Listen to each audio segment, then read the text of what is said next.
이딴 식으로밖에 못할 거면 차라리 자살을 고려해봐. 진짜로. 그 말은 내 가슴팍에 박혔습니다.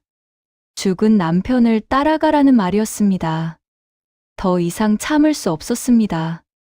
안녕하세요. 저는 강민지입니다. 올해 32살입니다. 지금 저는 강원도 삼척의 신강섬유라는 회사에서 생산부장으로 일하고 있습니다. 하지만 이 이야기를 시작했던 시점, 저는 생산관리 과장이었습니다. 회사 역사상 첫 번째 여성 관리자였습니다. 그리고 그 승진이 저를 지옥으로 이끌고 갈 줄은 몰랐습니다. 저는 강원도 삼척이라는 작은 도시에서 태어났습니다. 아버지는 광부였고 어머니는 식당을 운영하셨습니다. 우리 집이 잘 살지는 못했지만 어머니는 항상 공부를 열심히 해야 나중에 좋은 일자리를 얻는다고 말씀하셨습니다. 저는 그 말을 믿고 학교에 갔습니다. 수능도 받고 대학도 갔습니다. 서울의 대학이 아니었지만 충주의 4년제 대학에 진학했습니다. 학비는 대출이었고 등록금을 내기 위해 아르바이트를 병행했습니다. 밤샘 편의점 아르바이트, 카페 아르바이트, 학식 배달 아르바이트. 그렇게 4년을 보냈습니다. 대학을 졸업하던 2006년, 저는 준호라는 남자를 만났습니다. 대학 도서관에서 우연히 만났습니다. 준호는 저보다 1살 위였고 같은 학과였습니다. 우리는 자주 도서관에서 마주쳤고 그러다가 연애를 시작했습니다. 준호의 부모님도 좋으셨고 우리 부모님도 좋으셨습니다. 졸업 후 1년이 지나고 준호는 저에게 청혼을 했습니다. 결혼식은 2009년 봄에 올릴 예정이었습니다. 아버지가 투병 중이셨지만 가족 모두가 행복했습니다. 준호는 공대 출신이었고 중소제조업체로 입사한 상태였습니다. 저는 신강섬유라는 회사에 신입사원으로 들어갈 준비를 하고 있었습니다. 하지만 2007년 12월 준호는 백혈병 진단을 받았습니다. 그 후의 일들은 빠르게 지나갔습니다. 병원 응급실 항암치료, 머리가 빠지는 준호의 모습, 엄마가 울던 모습. 그리고 2008년 2월 준호는 세상을 떠났습니다. 우리는 결혼식을 올리지 못했습니다. 대신 장례식을 올렸습니다. 저는 25살이었습니다. 그 이후로 저는 많이 바뀌었습니다. 눈물이 매일 앞을 가렸지만 결국 다시 살아가야 했고, 저는 1년간의 병가 상태를 마치고 2009년부터 신강섬유에 다시 출근했습니다. 처음 입사했을 때 신강섬유는 지금처럼 크지 않았습니다. 직원이 300명 정도였고 저는 생산팀의 말단 품질 관리원이었습니다. 옆에 앉은 선배는 50대 남자였고 그는 저를 잘 챙기지 않았습니다. 이 정도는 자기가 알아서 배워라는 태도였습니다. 하지만 저는 그 말을 받아들였습니다. 그리고 제가 스스로 배우기로 결심했습니다. 직물의 종류, 생산 공정, 품질 기준, 바이어의 요청 사항 모두를 정리했습니다. 밤 늦게까지 회사에 남아서 회사를 떠나기 전에 다음 날 할 일을 미리 정리했습니다. 주말에도 출근했습니다. 처음 3년 동안 저는 휴가를 2주밖에 쓰지 않았습니다. 그렇게 시간이 지나면서 저에 대한 평가가 바뀌었습니다. 처음에 저 여자 뭐 하는 건가 라던 동료들이 강민지, 이거 좀 봐줄래? 라고 물어보기 시작했습니다. 품질 문제가 생기면 저를 부르곤 했습니다. 제 눈은 정확했습니다. 공정에서 놓친 부분들을 찾아낼 수 있었습니다. 12년이 흘렀습니다. 저는 준호가 없는 세상에 익숙해졌습니다. 그렇다고 해서 잊어버린 건 아닙니다. 매년 2월이 되면 저는 여전히 가슴이 철렁했습니다.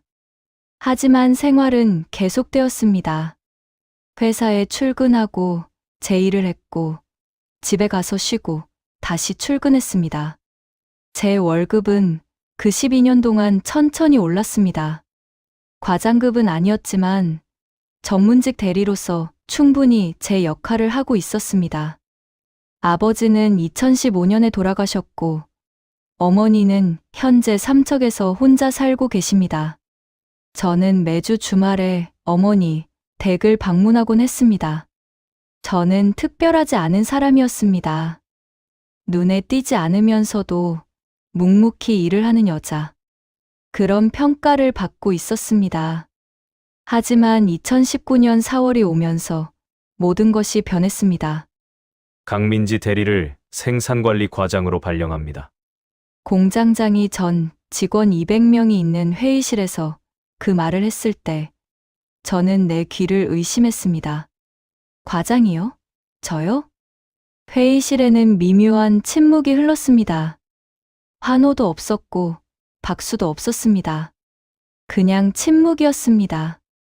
공장장은 계속 말을 이었습니다. 강민지 대리는 12년 동안 품질 관리 업무를 충실히 수행해 왔습니다. 이제 그 경험을 바탕으로 전체 생산 부서를 총괄할 책임을 맡게 됩니다. 여러분의 협력을 부탁드립니다. 그 말이 끝나자마자 50대 남자 과장이 웅성거렸습니다. 여자가? 나는 목소리가 들렸습니다. 저는 엄지손가락을 치켜들고 미소 지었습니다. 하지만 내 마음속에는 불안감이 묻어났습니다. 왜일까요? 왜 축하 인사 대신 의문의 목소리가 먼저 떠올랐을까요? 나중에 알게 되었지만 이것이 신호였습니다. 나쁜 신호였습니다. 승진을 알리는 발표 다음 날, 저는 새로운 사무실에 배치받았습니다. 작은 유리벽이 있는 방으로 이전의 큰 사무실에서 나왔습니다. 책상, 의자, 컴퓨터, 서류 보관함이 준비되어 있었습니다. 저는 새 책상에 앉아서 한번 돌아봤습니다. 깨끗한 공간이었습니다. 12년 동안 같은 자리에서 일했던 저에게는 신세계였습니다. 첫 번째 날 저는 다음 날의 일정을 정리했습니다. 생산 일정, 품질 기준, 팀 구성원들의 근무 시간, 모든 것을 체크했습니다. 저는 이 새로운 자리에서 최선을 다하기로 결심했습니다. 그렇게 나흘이 지났습니다. 1대1로 팀원들을 만났습니다. 이수진 대리, 박미영 대리, 최수진 주임. 모두가 과장님이라고 불렀습니다. 처음엔 어색했지만 시간이 지나면서 자연스러워졌습니다. 네 번째 날 오후 3시쯤이었습니다. 저는 내일의 생산 목표를 정리하고 있었습니다. 정확한 생산량, 품질 기준, 배송 일정을 A사 용지에 적어가고 있었습니다. 그때였습니다. 누군가 제 사무실 문을 밀어제쳤습니다.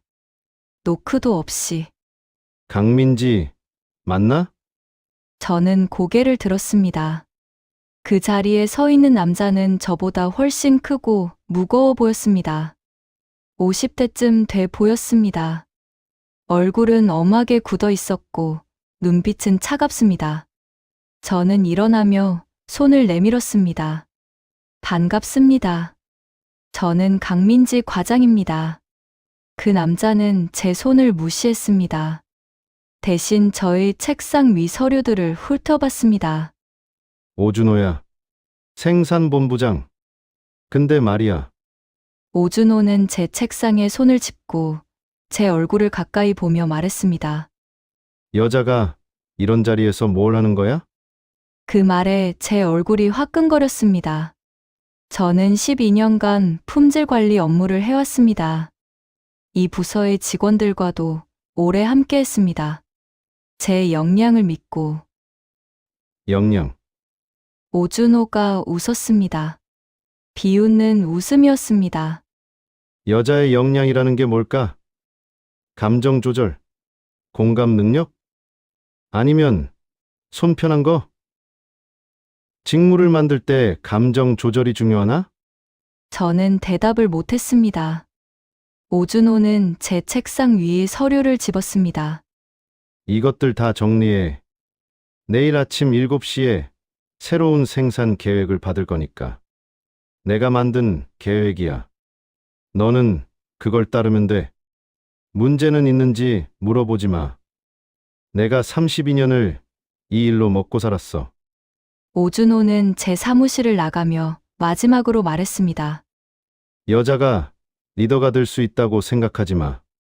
이 회사는 생각보다 보수적이야. 그날 밤 저는 집에 가서 밥도 먹지 못했습니다.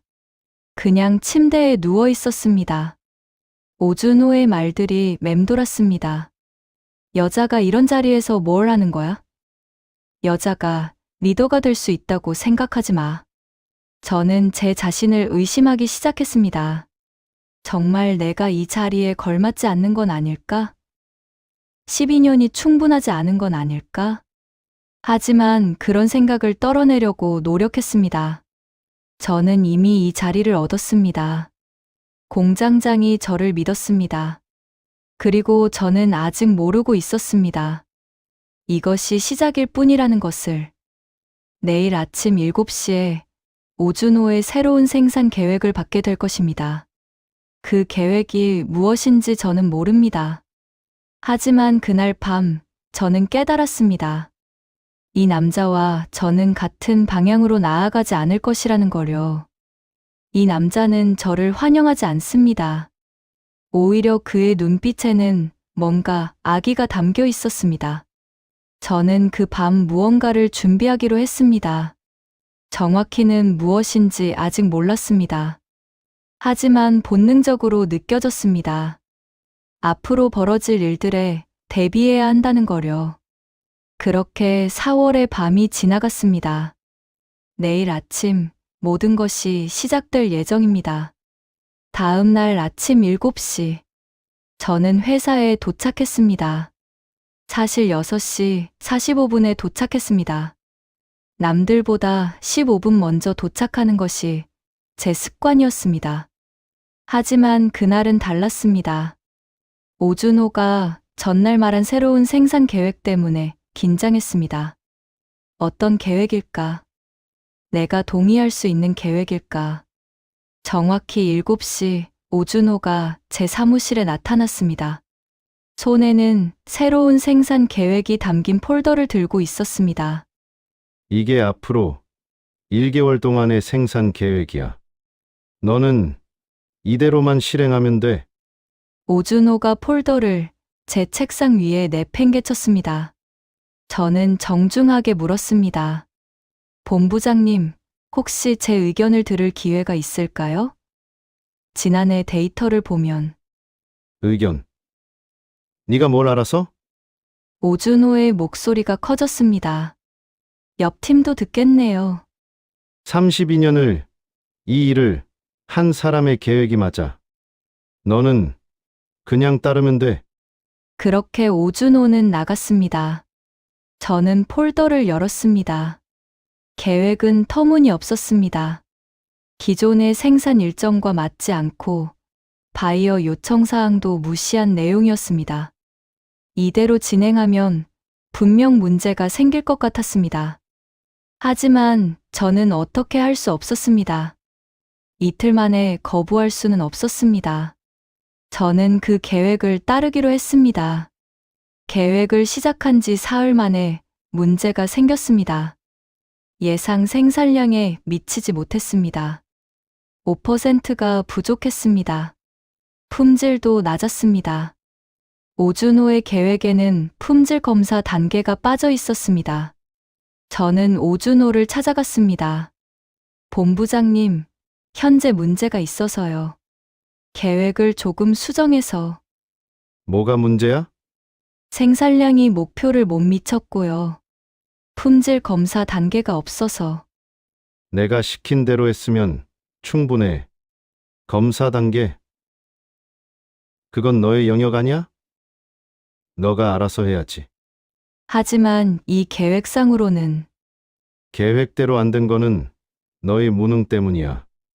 내일 아침 회의에서 이 결과를 보고할 거야. 저는 말을 못했습니다. 다음 날 아침 관리자 회의에서 공장장은 저를 봤습니다. 눈빛이 달랐습니다. 실망한 눈이었습니다. 공장장이 물었습니다. 강민지, 어제 생산 결과 뭐 됐어? 네, 계획 대비 95% 수준으로 진행됐습니다. 그리고 품질, 95% 목표를 못 미쳤다고? 오준호가 옆에서 덧붙였습니다. 강민지 과장이 계획을 제대로 실행하지 못했네요. 제 경험상 이 정도는 쉬운 과제인데 말입니다. 공장장은 고개를 끄덕였습니다. 저를 믿던 눈이 의심의 눈으로 바뀌었습니다. 그 이후로 일들이 달라졌습니다. 생산팀의 모든 지시사항이 저를 거치지 않고 오준호를 통했습니다.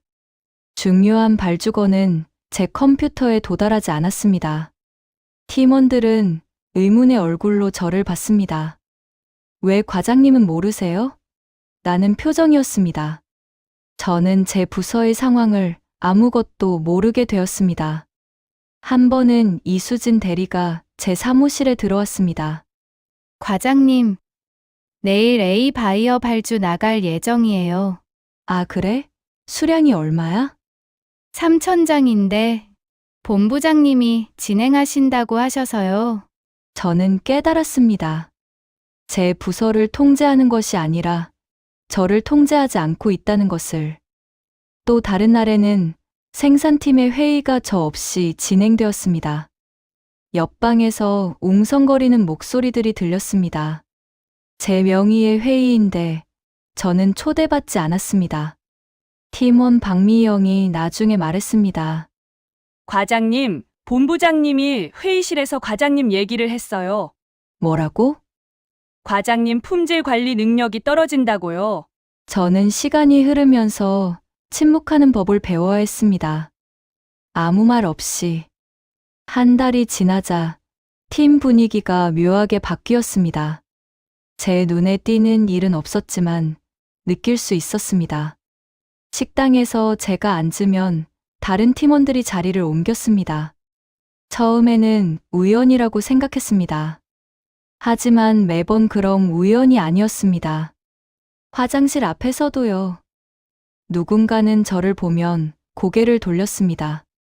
아무도 안 한 건 아니지만 더는 과장님이라고 부르지 않는 사람도 있었습니다.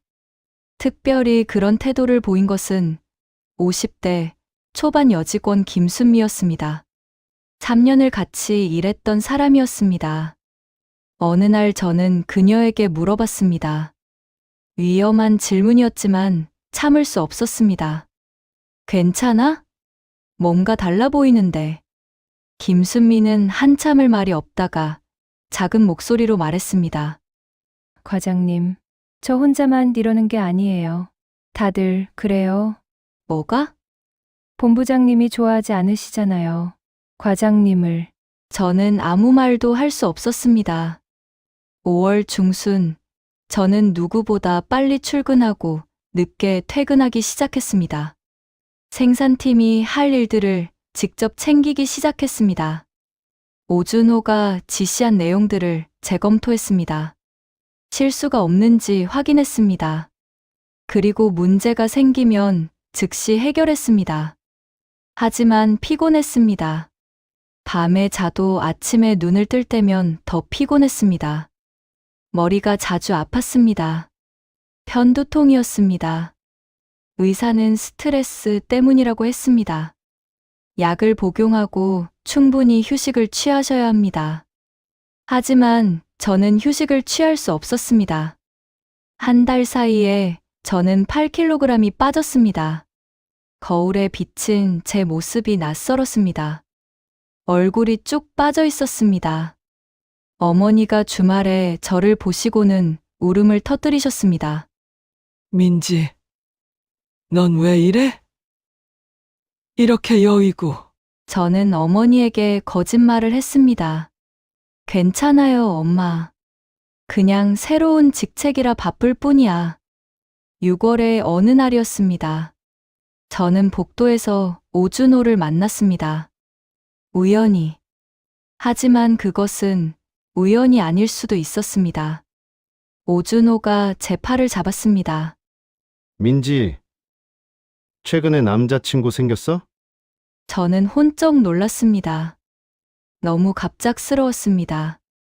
뭐 하세요? 저는 일을. 일만 하냐고. 이 정도 얼굴이면 남자들이 좋아할 텐데. 왜 자꾸만 숨어만 있어? 본부장님, 제가. 내가 좋은 사람 소개해줄까? 나 같은? 오준호는 웃었습니다.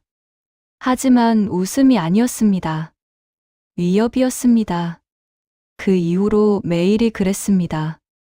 오준호는 나타나는 족족 저에게 말을 걸었습니다. 그 옷 왜 입었어? 남자 눈에 띄려고? 얼굴이 부었네. 화장 좀 더 진하게 하지? 남편 없어도 혼자 잘 지낼 수 있겠네. 그 정도 몸이면 마지막 말에는 제 죽은 남편에 대한 언급이 섞여 있었습니다. 어떻게 알았는지 모르지만 그는 알고 있었습니다. 제 가장 약한 부분을. 6월 중순이었을 때 일이 터졌습니다.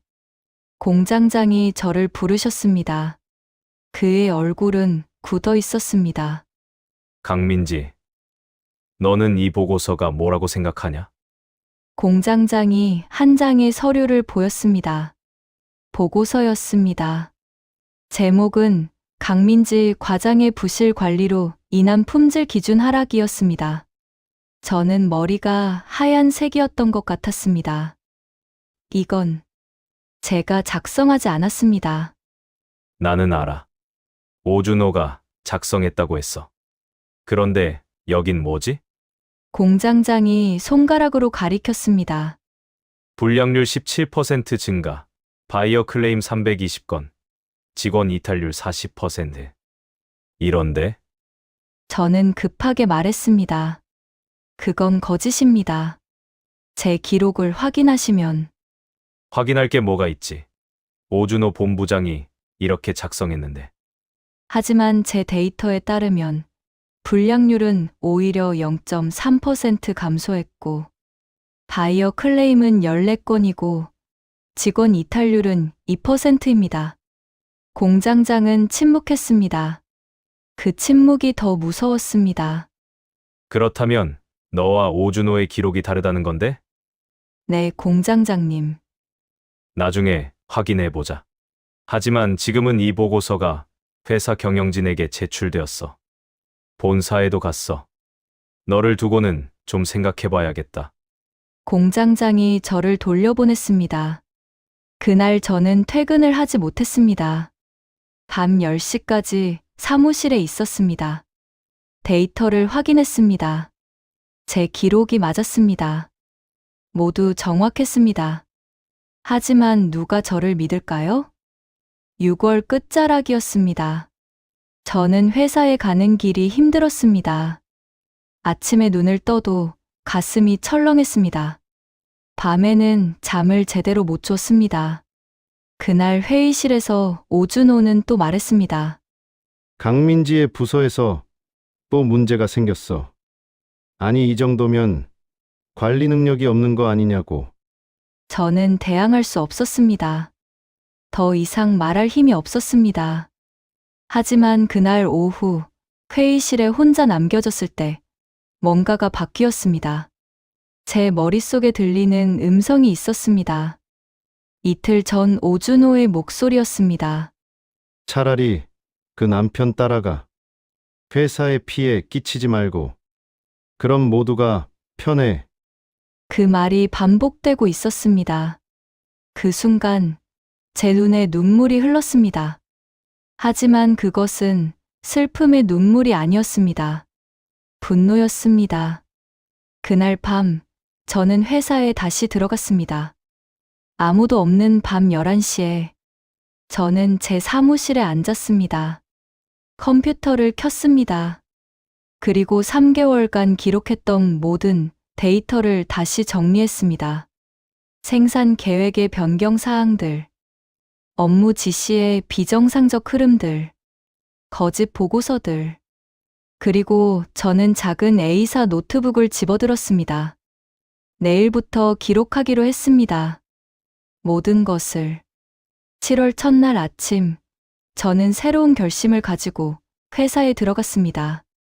마음은 무거웠지만 이제 달랐습니다. 더 이상 침묵하지 않기로 했습니다. 침묵이 아닌 기록으로 말하기로 했습니다. 그리고 저는 혼자가 아니라는 것을 깨달았습니다. 이수진이 어제 제 방에 들어왔을 때 작은 목소리로 말했었습니다. 과장님, 저 도와드릴 수 있는 게 있으면 좋겠어요. 그 말이 제 마음을 바꿨습니다. 그날부터 저는 매일 밤 노트북에 기록했습니다. 시간, 장소, 말, 증인.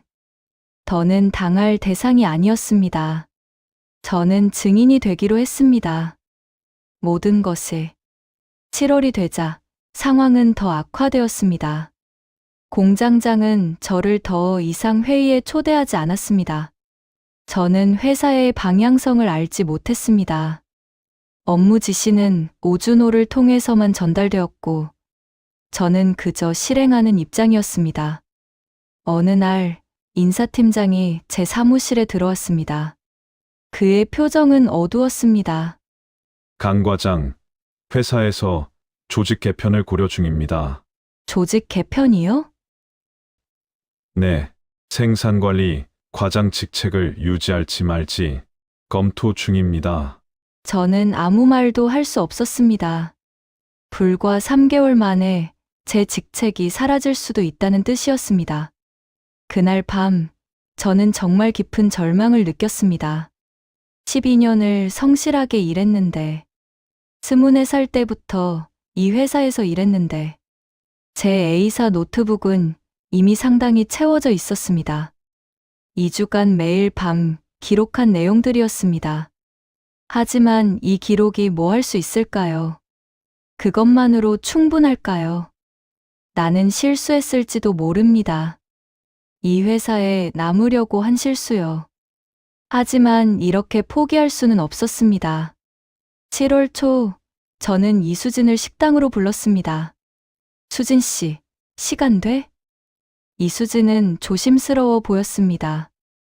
요즘 공장 내에서 저를 도와주는 것 자체가 위험했습니다. 우리는 회사 밖의 작은 카페에 앉았습니다. 사람 없는 모서리. 수진 씨, 난 지난 몇 주 동안 뭔가를 기록했어. 혹시 수진 씨도 뭔가 본 것 있어? 이수진은 한참을 말이 없었습니다. 그 침묵이 진실이었습니다. 본부장님 말인데요. 그분 전에 다른 회사에서도 이수진은 말을 잇지 못했습니다. 눈가가 젖어 있었습니다. 뭐가 그래? 말해봐.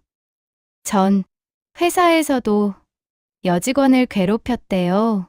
업무적으로는 물론이고 성희롱까지. 제 언니가 그 회사 다녔거든요. 그 말에 저는 몸이 떨렸습니다. 수진 씨, 혹시 앞으로 본부장님과의 대화를 녹음해 줄 수 있어? 이수진은 고개를 끄덕였습니다. 그 다음부터 상황은 달라졌습니다. 이수진은 조심스럽게 오준호의 말들을 녹음했습니다. 회의실에서, 복도에서, 사무실에서. 위험했습니다. 만약 들킨다면 이수진은 더 큰 피해를 입을 수도 있었습니다. 하지만 이수진은 해냈습니다. 이수진이 건넨 핸드폰에서 오준호의 목소리가 들렸습니다. 그 여자 완전히 부숴야 해. 여자가 리더가 될 수 있다고 생각하는 게 우습지 않아? 저는 그 음성 파일을 여러 번 들었습니다. 이것은 증거였습니다. 명확한. 한편 격리팀의 박지은은 다르게 도움을 주었습니다. 강 과장, 이거 봐요. 박지은이 건넨 것은 자신이 기록한 타임시트였습니다. 본부장이 제게 이 항목들을 이렇게 수정하라고 했어요. 제 개인 기록에는 다르게 남아 있어요. 박지은은 50대였습니다. 이 회사에 오래 있었습니다. 그녀는 위험을 감수했습니다. 제 옆 팀의 정유미도 작은 도움을 주었습니다. 강 과장님, 본부장이 제 팀에 이상한 이메일을 보냈는데 내용이 본부장이 아닌 다른 사람이 써준 것 같아요. 생산 데이터가 거짓이었어요. 정유미는 그 이메일을 저에게 보여줬습니다. 저는 7월 중순 공장장에게 다시 만남을 요청했습니다. 공장장님, 저 한번 뵐 수 있을까요? 공장장의 얼굴은 여전히 차가웠습니다. 뭐가 있어? 이거 한번 보시고 말씀해 주세요. 저는 제 노트북에 기록한 모든 내용을 공개했습니다. 3개월간의 기록, 날짜, 시간, 내용, 증인, 영향. 자료를 살펴본 공장장의 얼굴이 변했습니다. 이게 뭐야? 제 부서에서 일어난 모든 것의 기록입니다. 정확한 날짜, 시간, 증인, 그리고 증거입니다. 공장장은 노트북을 집었습니다. 한 장 한 장 넘겼습니다. 이게 다 사실이야? 네, 공장장님. 공장장은 한참을 말이 없었습니다. 그 침묵이 길었습니다. 그 후, 저는 인사팀에 불려갔습니다. 본사 인사팀장은 제 모든 증거들을 살펴봤고, 놀란 표정을 지었습니다. 강민지 과장, 이 모든 걸 혼자 했어요? 아니요. 옆에서 도와주신 분들이 있습니다. 이 기록들, 모든 증거가 확실하네요. 회사에서 본부장에 대해 적법한 조치를 취하도록 하겠습니다. 이제 걱정하지 마세요. 회사가 당신을 지지해 줄 겁니다. 다음 날, 회사에서는 본격적으로 저희 증거를 바탕으로 한 조사를 시작했습니다. 모두가 성실히 응했고, 소식을 들었는지 오준호는 회사에 출근조차 하지 않았습니다. 일부 50대 과장들은 서로 눈을 마주치지 못했습니다. 며칠 전까지 제 앞에서 오준호를 옹호하던 사람들이었습니다. 지금 그들이 할 수 있는 건 침묵뿐이었습니다. 고용노동부 조사관들은 여러 직원들을 개별 면담했습니다. 이수진은 음성 파일을 제공했습니다. 18개의 녹음 파일. 모두 오준호의 명백한 괴롭힘 발언들이었습니다. 박지은은 타임시트 조작 기록을 보였습니다. 그녀의 개인 기록과 비교하며 설명했습니다. 오준호의 지시로 거짓 기록을 남긴 상황들을. 정유미는 이메일을 제출했습니다. 조작된 생산 데이터가 담긴 메일. 오준호가 보낸 것으로 되어 있지만 내용이 누군가 다른 사람이 작성한 흔적이 있는 메일. 생산팀의 여직원 3명은 조직적 집단 따돌림에 대해 증언했습니다. 오준호가 자신들에게 강민지를 도우면 특별 근무를 준다고 협박했다고. 결국 회사에 끌려 나온 오준호는 처음에 모든 것을 부인했습니다. 그건 다 거짓입니다. 그 여자가 조작한 겁니다. 하지만 음성 파일이 나왔을 때 상황은 달라졌습니다. 조사관이 물었습니다. 이 음성이 당신 목소리 맞습니까? 음성에서 들리는 오준호의 목소리. 명확했습니다. 그 여자를 완전히 부숴야 해. 여자가 리더가 될 수 있다고 생각하는 게 우습지 않아? 남편 따라 자살까지는 못하면 차표라도 내게 만들어야지. 오준호의 얼굴이 창백해졌습니다. 그것이 그 순간이었습니다. 거짓이 무너지는 순간. 이후 드러난 조사 결과는 충격적이었습니다. 13명의 여직원이 오준호에게 성희롱을 당했다고 진술했습니다. 신체 접촉, 부적절한 발언, 강압적 행동들. 그중 한 명은 그로 인해 신경증으로 진단받았고 결국 회사를 그만뒀습니다. 다른 여직원들은 오준호가 자신들을 모함해서 고통받고 있다고 주장했습니다. 명확한 조사 결과로 9월 검찰로 넘어간 오준호는 결국 기소당했습니다. 법정에서 오준호는 여전히 자신이 하지 않은 짓이라고 주장했습니다. 증거 앞에서도 끝까지 오준호는 자신의 혐의를 부인하며 거짓말을 늘어놓았습니다. 그해 10월 1심 판결이 나왔습니다. 피고인 오준호는 다수의 피해자들에게 신체적, 정신적, 경제적 고통을 체계적으로 가했습니다. 이는 단순 직장 내 갈등을 넘어선 폭력입니다. 다음과 같이 판결합니다. 판결. 징역 5년. 벌금 3천만 원. 피고인을 고용노동부의 직장 내 괴롭힘 가해자 명단에 영구 등록. 법정에서 오준호는 고개를 떨어뜨렸습니다. 현실을 받아들이는 표정이었습니다. 11월, 신강섬유는 공식적으로 조직 개편을 발표했습니다. 오준호가 쫓겨난 신강섬유는 여러 변화를 만들었습니다. 공장장이 저를 불렀습니다. 강 과장이 이제 생산 부장 자리를 맡아줘. 그리고 회사에서 이번 기회에 직장 내 괴롭힘 예방을 위한 위원회를 만들 건데 그곳의 위원장 자리를 맡아서 직원들의 고충을 들어주는 역할을 담당해줘. 모든 것들이 안정되어 가고 있었습니다. 11월 말, 저는 집에 가서 어머니를 뵈었습니다. 어머니는 신문 기사를 오려놨었습니다. 여성 관리자 직장 내 괴롭힘으로 가해자 징역형. 어머니는 그 기사를 읽고 울었다고 했습니다. 아버지가 이 기사를 봤으면 아주 좋아하셨을 거야. 똑똑하게 싸워라 고 한 말이 맞았다고. 너를 얼마나 자랑스러워 하셨을까. 저는 어머니를 안았습니다. 2020년 1월, 신강섬유에는 새로운 분위기가 형성되었습니다.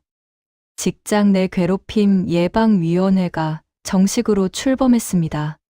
첫 번째 회의에서 저는 말했습니다. 앞으로 이 회사에서는 침묵이 답이 아닙니다. 우리는 기록하고 증거를 남기고 목소리를 냅니다. 혼자가 아니라 함께. 회의실에는 30명 정도의 직원들이 있었습니다. 그들의 눈빛에서 저는 희망을 읽을 수 있었습니다. 그해 회사는 가장 좋은 실적을 올렸습니다.